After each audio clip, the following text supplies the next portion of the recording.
관악구 모자살인 사건은 2019년 8월 서울 관악구 신림동의 한 빌라에서 발생한 충격적인 사건이다. 이 사건은 40대 여성 A씨와 그녀의 6살 아들 B군이 잔혹하게 살해된 채 발견되면서 세간의 주목을 받았다. 사건 당일 오전 A씨의 남편 조씨는 자택에서 가족들이 숨져 있다는 신고를 하며 경찰에 연락했고, 현장에 도착한 경찰은 침대 위에서 피를 흘리며 숨져 있는 두 사람을 발견했다. 피해자들은 잠옷을 입고 있었으며 외부 침입 흔적은 없었다. 경찰은 이를 내부자 범행 가능성으로 보고 수사에 착수했다. 피해 여성 A씨는 총 11차례, 아들 B군은 3차례 흉기에 찔린 흔적이 발견되었으며 찌른 부위는 주로 목과 상체였다. 그로 인해 범인은 피해자들을 향한 강한 증오심이나 분노를 가지고 있었을 가능성이 제기되었다. 또한 피해자들이 자고 있는 상태에서 공격당했을 가능성이 높아 치밀하게 계획된 범행으로 판단되었다. 사건 발생 초기 경찰은 외부인의 침입 흔적이 없고 집 내부도 도난 흔적이 없었다는 점을 근거로 가족 내 범행일 가능성에 무게를 두었다. 당시 집 안에 있던 사람은 남편 조 씨뿐이었다. 조 씨는 사건 당일 오전 8시경 119에 전화를 걸어 자신의 아내와 아이가 숨졌다고 신고했다. 그러나 신고 당시 조 씨는 지나치게 침착한 어조로 의심을 샀다. 그는 출근하려고 아내를 깨우러 갔더니 숨져 있었다는 취지의 진술을 했으나 경찰은 그의 진술과 실제 현장 상황 간의 괴리에 주목했다. 조 씨는 경찰 조사에서 범행을 부인했으며 자신도 이 상황이 믿기지 않는다며 억울함을 호소했다. 그러나 수사가 진행되면서 조 씨가 이혼 소송 중이었다는 사실, 내연녀가 존재했다는 사실, 재산분할 및 양육권을 둘러싼 갈등이 있었다는 점이 드러났다. 조 씨는 아내와 갈등이 극심했으며 이혼 문제로 법적 다툼을 벌이고 있던 상태였다. 경찰은 조 씨를 주요 용의자로 지목하고 체포했으며 이후 검찰은 조 씨를 계획적 살인 혐의로 기소했다. 재판 과정에서는 사건 현장에서 직접적인 물증이 부족하다는 점이 쟁점이 되었지만 조 씨의 진술 번복과 정황 증거들이 유죄를 입증하는 데 결정적인 역할을 했다.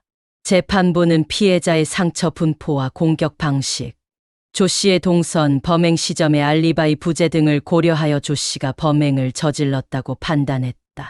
1심 재판에서 법원은 조 씨에게 무기징역을 선고했다. 재판부는 조 씨는 아내와 아들을 살해한 후 범행을 숨기기 위해 계획적으로 사건을 은폐하려 했으며 자신의 범행을 부인하며 거짓 진술을 반복했다고 판시했다. 이어 2심에서도 같은 판단이 이어졌고 조 씨는 항소했으나 받아들여지지 않았다. 재판 과정에서 조 씨는 끊임없이 무죄를 주장했다. 그는 사랑하는 가족을 잃고 충격에 빠진 상태였다며 정황만으로 사람을 범인으로 몰 수 있느냐고 항변했다. 그러나 재판부는 직접적인 증거가 없더라도 다수의 정황 증거가 모여 합리적인 의심을 넘는다고 판단된다며 유죄 판결을 유지했다. 이 사건은 대중적인 관심을 끌며 사회적으로 큰 파장을 일으켰다. 특히 SBS 그것이 알고 싶다 프로그램을 통해 사건이 재조명되면서 많은 시청자들은 조 씨의 행적과 심리, 사건의 미스터리에 집중했다. 방송에서는 전문가들이 사건 현장을 분석하고 조 씨의 심리 상태를 추정했으며 범행 동기를 재구성하는 등 심층적인 접근을 시도했다. 방송에 출연한 심리 분석가는 조 씨는 극도로 통제적인 성격을 가진 사람으로 보이며 상황이 자신 뜻대로 되지 않자 극단적인 선택을 했을 가능성이 있다고 분석했다.